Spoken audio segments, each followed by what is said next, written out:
पराजय तब नहीं होती जब आप गिर जाते हैं, पराजय तब होती है जब आप उठने से इनकार कर देते हैं। ध्यान मत दो कि कौन क्या कहता है, बस वो करो जो अच्छा है और सच्चा है। उस लम्हे को बुरा मत कहो जो आपको ठोकर पहुंचाता है, बल्कि उस लम्हे की कद्र करो क्योंकि वो आपको जीने का अंदाज सिखाता है। नमस्कार, मैं हूं कमल श्रीमाली। आप सभी का बहुत बहुत स्वागत आपके अपने चैनल में और छाया ग्रह राहु के कुंभ राशि में प्रवेश के इस विशेष एपिसोड में। यह एपिसोड आपकी राशि, नाम राशि अर्थात मून साइन पर आधारित है।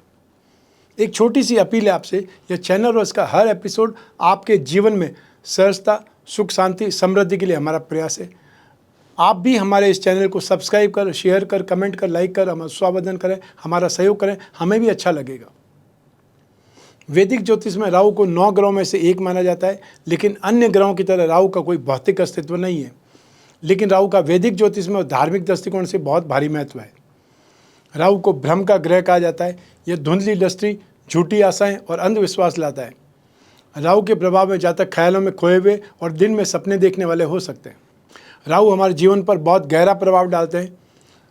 जातक को जुआ, नशा, बुरी लत और अवैध गतिविधियों की तरफ लेकर के जाते हैं या उस तरफ धकेलते हैं। साथ ही साथ क्रांति और नवाचार की ओर भी ले जा सकते हैं, जो कि इस बात पर निर्भर करता है कि राहु आपकी कुंडली में किस भाव में स्थित है, किस राशि में स्थित है।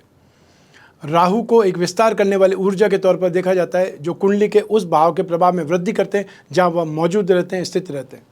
वैदिक ज्योतिष के अनुसार राहु एक प्रभावशाली ग्रह है, जो जिस ग्रह के साथ में युति करते हैं या जिन ग्रहों की दृष्टि में आते हैं उनके जैसा ही व्यवहार करने लग जाते हैं।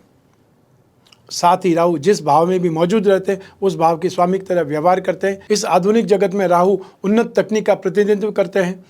राहु को अलग और लीक से हटकर सोचने की क्षमता का कारक माना जाता है। राहु उदारवाद का प्रतिनिधित्व भी करते हैं।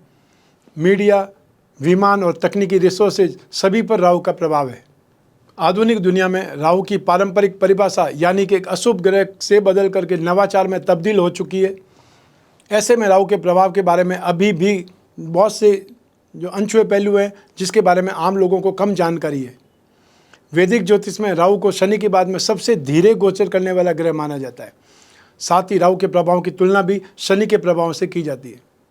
मिथुन राशि में राहु उच्च के होते हैं तो धनु राशि में नीच के होते हैं। शनि, शुक्र, बुध से राहु की मित्रता है तो सूर्य, चंद्रमा, मंगल, गुरु से राहु की शत्रुता है। यही छाया ग्रह राहु ज्योतिष के सर्वाधिक रहस्यमय ग्रह 18 मई 2025 को कुंभ राशि में प्रवेश करेंगे और 5 दिसंबर 2026 तक कुंभ राशि में ही वक्री रूप में गतिशील रहेंगे। मूल रूप से राहु भोग, काल्पनिक भय और झूठ का कारक ग्रह है और ये अपना झूठ भी डंके की चोट के साथ में करते हैं और किसी भी छोटी चीज़ को, छोटी सी बात को हाइप करके बहुत बड़ा बना देते हैं। तो आइए जानते हैं कि कुंभ राशि के राहु का आपकी राशि पर क्या प्रभाव पड़ेगा, शुभ या अशुभ। आप वृश्चिक राशि वाले जातकों को राहु सुख भाव अर्थात केंद्र में प्रवेश होने से सुख में कमी हो सकती है, पर राहु का यह गोचर पूरी तरह से नेगेटिव भी नहीं कहा जा सकता है। इस गोचर में अप्रत्याशित लाभ के अनेक अवसर भी बनेंगे। उसके लिए आपको इस एपिसोड को अंत तक देखना आवश्यक है। ऐसे में कई जातक दुखी और मनोविकारी भी हो सकते हैं। नए काम शुरू करने में बाधा, निवास स्थान में परिवर्तन, शिक्षा में रुकावट, परिवार में शोक, दुर्घटना या कभी कभी अचल संपत्ति की हानि होने जैसी घटनाएं भी देखने को मिलती है। सुख भाव अर्थात चतुर्थ भाव में राहु विशेषकर माता जी के लिए अरिष्ट फलदायक माना जाता है, या ये बोल सकते हैं माता जी के साथ वैचारिक मतभेद या अनबन रहने लगती है। स्वयं की माता से दूर जाकर के रहने लग सकते हैं। जातक में सरकार के विरुद्ध, अपने से ऊपर के अधिकारियों के विरुद्ध विद्रोह की भावना जागृत होती है। घर में, परिवार में ग्रह क्लेश की स्थिति उत्पन्न होकर के घर से दूर रहना पड़ सकता है। संबंधियों से कोई सहायता नहीं मिलती, सुख में कमी आ जाती है। व्यवसाय बंद या मंदा हो सकता है। ये सरकार से कष्ट, अफसरों से विरोध, खानदान से विरोध, रोग, शत्रु आदि से परेशान, संपत्ति संबंधी या भूमि विवाद का सामना भी करना पड़ सकता है। सुख भाव में स्थित राहु के गोचर प्रभाव से कभी कभी अप्रत्याशित रूप से जमीन जायदाद में लाभ भी हो सकता है, लेकिन जातक को असंतोष और दुख भी निरंतर लगा रहता है। राहु के इस गोचर में स्वभाव में क्रूरता व्याप्त हो जाती है और मन छल कपट में लगा रहता है। आइए अब बात करते हैं राहु के कुंभ राशि में आने से आपके स्वास्थ्य पर क्या असर पड़ेगा। राहु के इस गोचर में आप शारीरिक और मानसिक रोगों से, शत्रुओं से परेशान रहेंगे। इस समय काल में, इस गोचर अवधि में अपनी मां के स्वास्थ्य का विशेष ख्याल रखना पड़ेगा, क्योंकि इस दौरान उन्हें हार्ट, ब्लड प्रेशर या कोलेस्ट्रॉल की समस्या हो सकती है। राहु उनके स्वास्थ्य पर नेगेटिव असर डाल सकता है और आप खुद भी डिप्रेशन, फेफड़े या पेट और हार्ट से जुड़ी दिक्कतों को महसूस कर सकते हैं। मानसिक तनाव की समस्या हो सकती है, स्पेशली ब्लड प्रेशर और कोलेस्ट्रॉल का तो आपको ध्यान रखना ही पड़ेगा। आइए अब बात करें आपके आर्थिक पक्ष की और व्यावसायिक पक्ष की। राहु के इस गोचर अवधि काल के दौरान आपको किसी भूमि या संपत्ति में निवेश करने से पहले एक बार नहीं, दो बार नहीं, बहुत बार सोचने की सलाह देना चाहता हूं, क्योंकि इस सौदे में आपके साथ धोखा होने की संभावनाएं ज़्यादा है, प्रबल है। साथ ही आपको इस गोचर अवधि के दौरान लोन न लेने की सलाह देना चाहता हूं, क्योंकि आपका पैसा या इन्वेस्टमेंट किसी कारण से फंसने की आशंका है। व्यवसाय में पार्टनरशिप के मामलों में बहुत ज़्यादा सावधान रहें। पार्टनर का आपके साथ धोखाधड़ी का मामला उभर सकता है। नौकरी में बदलाव या अचानक प्रमोशन की संभावनाएं बन सकती है। लेकिन आरंभ में ही कहा था, फिर से आपको याद दिलाना चाहूँगा कि अपने से ऊपर अधिकारियों का विरोध नहीं करें, सरकार का विरोध नहीं करें। स्टूडेंट्स के लिए यह समय थोड़ा कठिन हो सकता है। कंसंट्रेशन होने में, एकाग्र होने में आपको बहुत सी समस्याओं का सामना करना पड़ेगा। आप में से जो स्टूडेंट्स कंपटीशन एग्ज़ाम की तैयारी कर रहे हैं, उनको थोड़ा अधिक मेहनत करने की ज़रूरत पड़ेगी। घर में सुख सुविधा में वृद्धि होगी, लेकिन पारिवारिक मतभेद भी जोर पकड़ेंगे।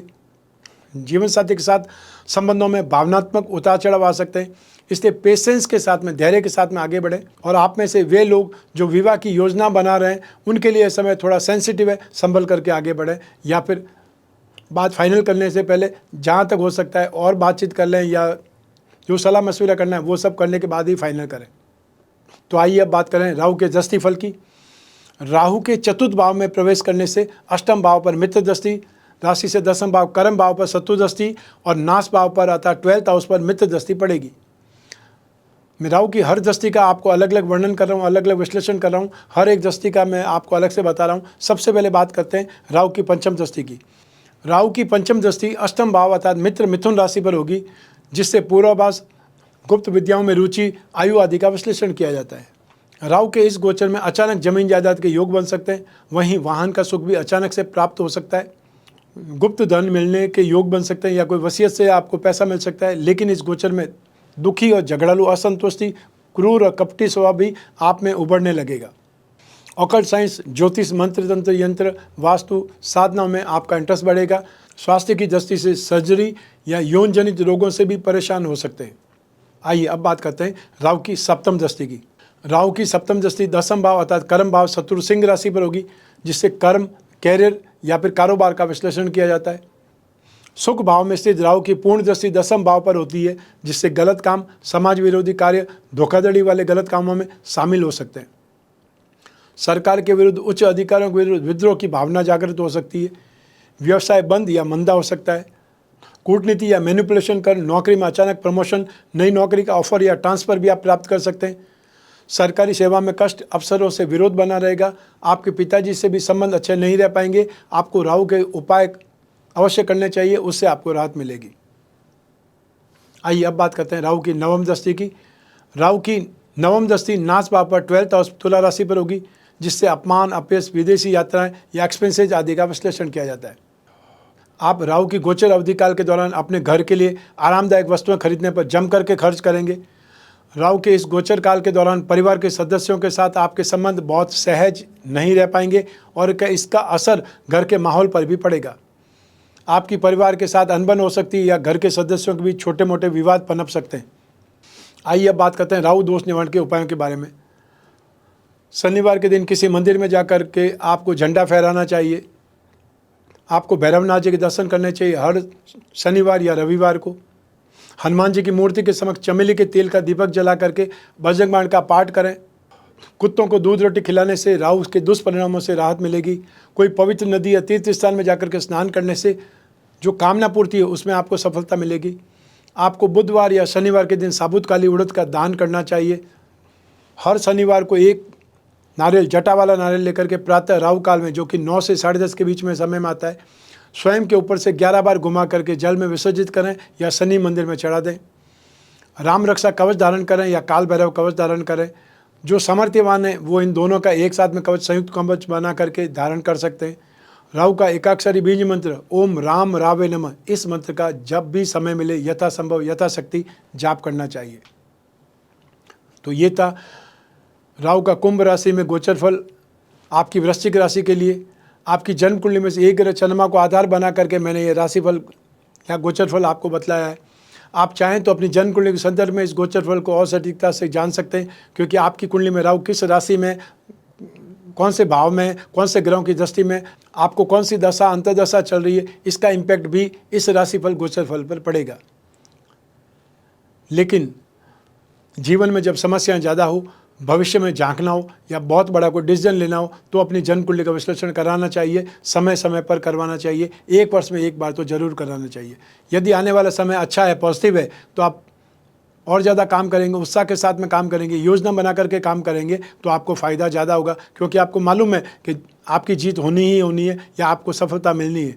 लेकिन यदि समय नेगेटिव है तो क्या होगा, आप मेहनत ज़्यादा करेंगे, सावधान रहेंगे, नुकसान से बचने की कोशिश करेंगे, उससे भी आपका जो लॉस होना था वो लॉस कम हो जाएगा, जो बच जाएगा वो आपका फ़ायदा है। तो दोनों ही स्थितियों में ज्योतिष की कंसल्टेंसी से या अपनी जन्म कुंडली को दिखवाने से, विश्लेषण से आपको फ़ायदा ही होगा, नुकसान होने का सवाल नहीं है।